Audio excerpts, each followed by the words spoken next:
نسیم شمال ادبیات. بونسوار یعنی شب بخیر.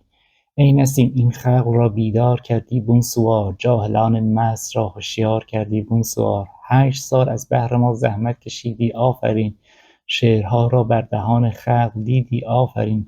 پا برهنه با عصا هر سو دویدی آفرین، جای شربت ضربت محنت چشیدی آفرین. خویش را از رنج و غم بیمار کردی بونسوار. ما فکلبندان تمامی شاد و مسرور از توییم، در مدارس وقت تعلیمات مغرور از توییم. حیف در غربت گرفتار و مهجور از توییم، دل به پیش توست هرچند اندکی دور از توییم. درد ما را یک به یک اظهار کردی بونسوار.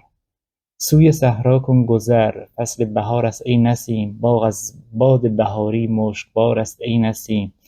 بهتر از فرش زمرد سبززار است ای نسیم، همچو مروارید غلتان جویبار است ای نسیم. حال ما را خوب استفسار کردی بونسوار، مدت 1 سال صحبت کردی از دعوا بس است، این خبرهای دروغ و پوچ و بی معنی بس است.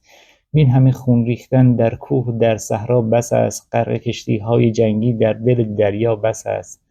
زهره ها را آب از کشتار کردی بونسوار، از چنین جنگی عقول عاقلان دارد قصور. محو کرد از صحفه تاریخ جنگ سلم و تور، نصر شد هنگامه تیمور و چنگیز شرور. آتش خم میزند موج از اروپای غیور، باز مشق چنگ را تکرار کردی بونسوار. ای نسیم از فیض حق با شعرهای چون شکر، هم حمایت کردی از بازاریان رنجبر، هم نوشتی ماجرای زارعین خونجگر، هم زدی بر سینه از داغ زنان بی پسر.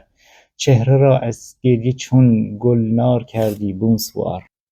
ساختی با فقر و بیچیزی نکردی رو به خلق، کردی از نشر عدالت وعده نیکو به خلق. دادی از گلزار معنی میوه خوشبو به خلق، هرچه دیدی و شنیدی از بد و از خوب خلق. در جریده درج با اشعار کردی بونسوار. ای نسیم از بهر روز عید شیرینی بخر، هر متاعی را که در بازار میبینی بخر. پشمک و قند و نبات و نقل با سینی بخر، کشمش سبز از دکان شیخ قزوینی بخر. خوش خریداری از این بازار کردی بونسوار. حالیا فصل بهار است ای نسیم مشکبو، در گلستان معارف سنبل شبگو ببو.